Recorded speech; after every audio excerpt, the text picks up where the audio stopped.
All right, welcome to the Golden Belt Buckle Podcast. Thank you for watching. Before we get into it, if you could like and subscribe, I would greatly appreciate it. And I take these subs very seriously. It's very serious to me that you trust me. I know every video is my first impression to somebody. So either sub now or wait till it's over. I'd really appreciate it. So we're going to talk today about a fellow named Navjeet Singh, who on November 20th, 2024, he ran a stop sign in Manitoba near Altona and ended up killing a 35-year-old mother and her 9-year-old daughter, I think it is. The police let him go to the hospital, and then he promised to go to the police for an interview. He didn't.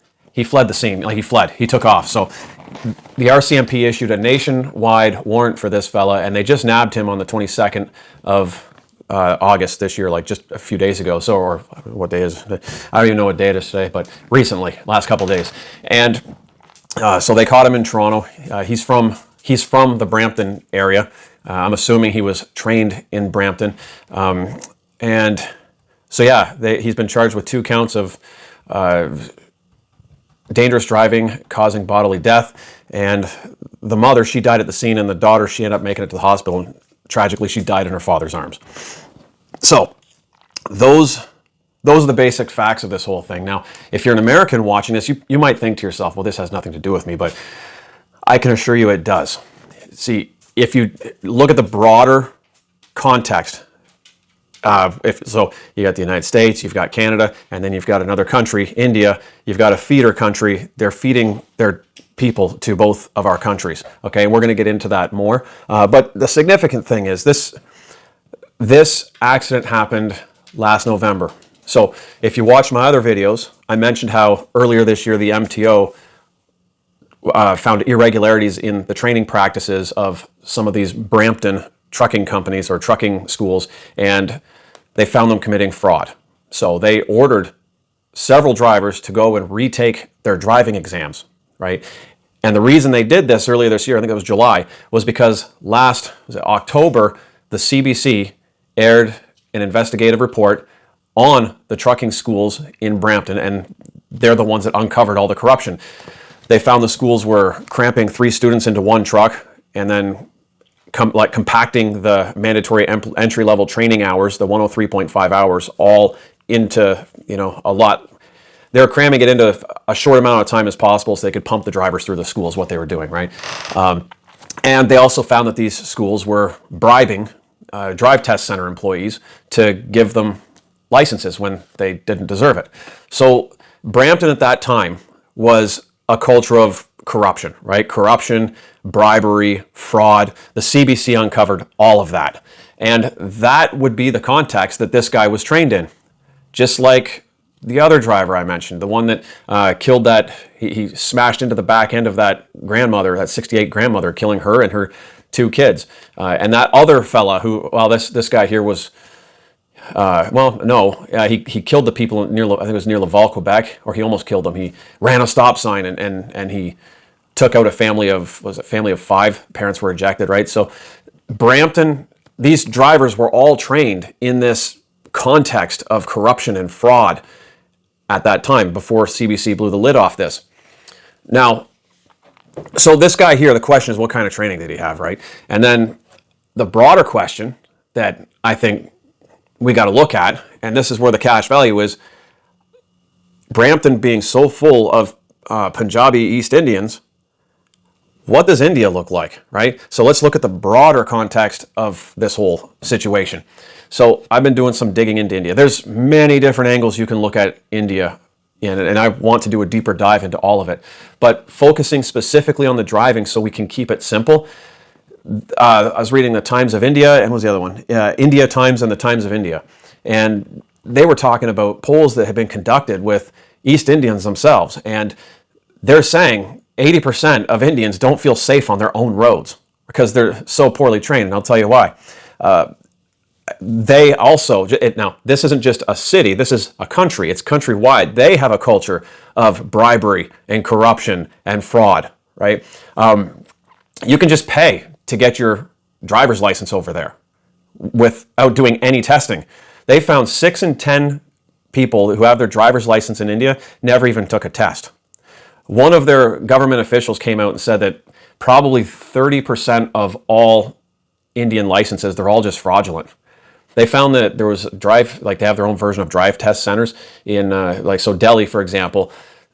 They were pumping out, they said 120 driver's licenses a day when the government was like, you can't do any more than maybe 15 or 20 because they didn't have the manpower to actually test that many people, right? So you're talking about these people are coming from a culture where you can just pay money for your license, right?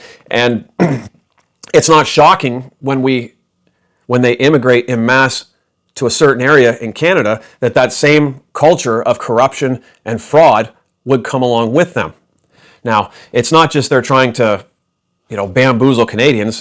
There is no Indian brotherhood, by the way, okay? Like a lot of these, I did another video where these East Indian trucking companies, they're trying to actually even exploit other East Indians. So it's not like there's a brotherhood where it's them against the white man or, the black man or whoever was here first, right? It's just a culture of corruption. They come from a culture that rewards you for handing out bribes, right? I mentioned in another video that the way they drive over there, keep in mind the 80% of people that feel terrified to drive on their roads, it's organized chaos over there, right? The lines on the road are just a suggestion, right? That's what people who've been to India, that's what people who live there will tell you. That is just the culture. So this culture has been imported into the Brampton area, and that's a major hub where there's all sorts of truck driving schools, and they uncovered a lot of fraud. That shouldn't shock you, right? So you compound that with the fact that it's just going to get worse because a lot of Indians, I'll post these articles, by the way. I read a really good article.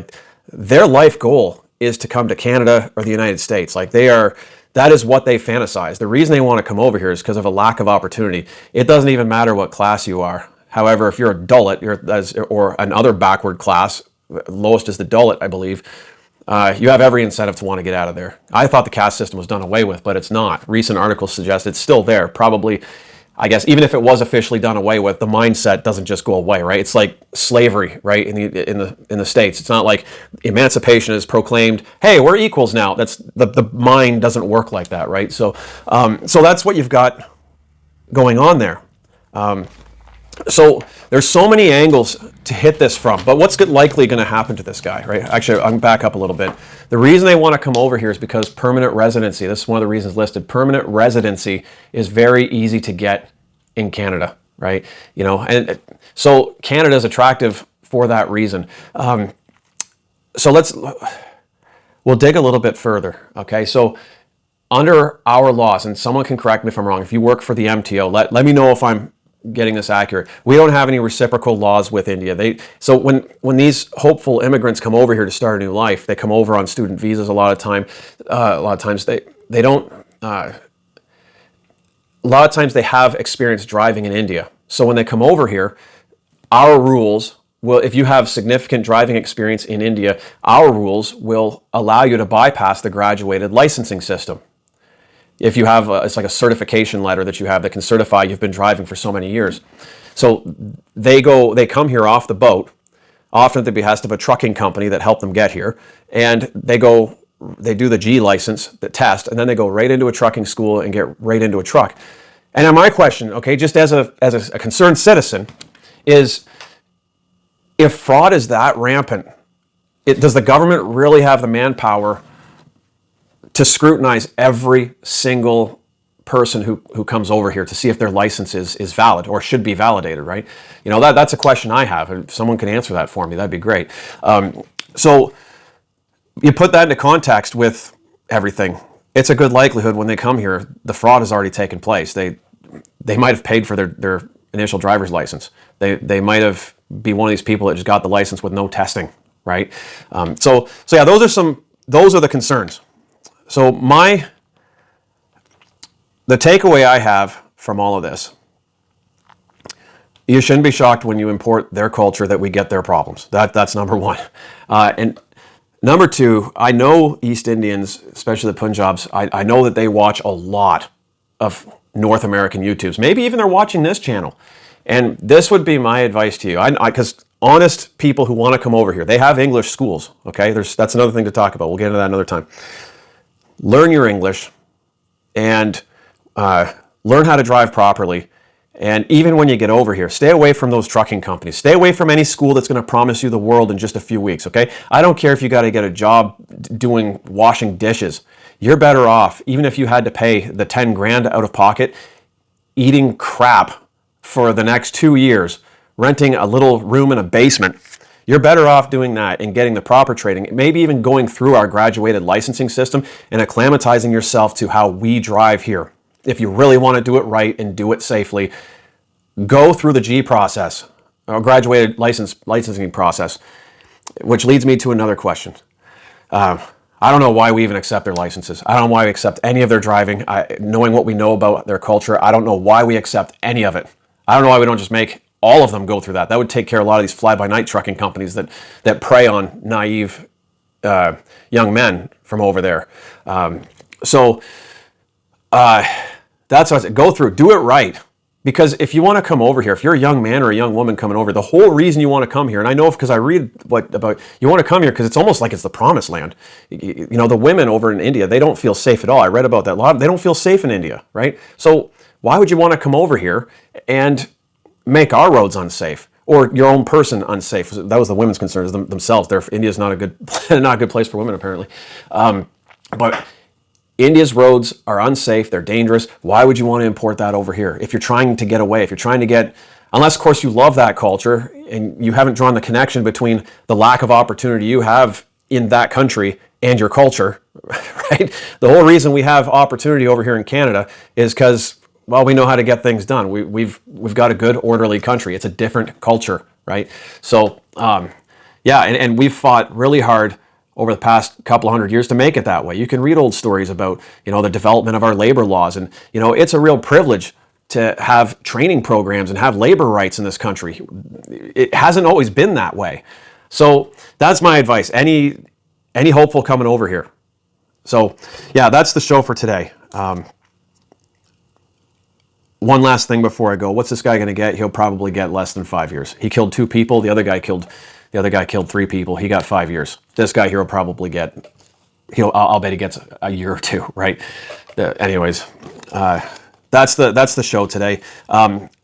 If you like the content that you're seeing, do me a favor, like and subscribe. Not every video is going to resonate. You're not going to agree with everything I say all the time. It's, you know, but I'm just an average fella who wants his roads safe, who wants his country safe. I want to know that when I take my little boy in my minivan and I'm looking in the mirror, I see him, you know, doing some cute toddler thing in the mirror. I don't want to have to look up and see a truck barreling at us from the backside. Okay. So anyway, like you, I want a safe country. Anyways, take care. Keep the rubber side down. Cheers.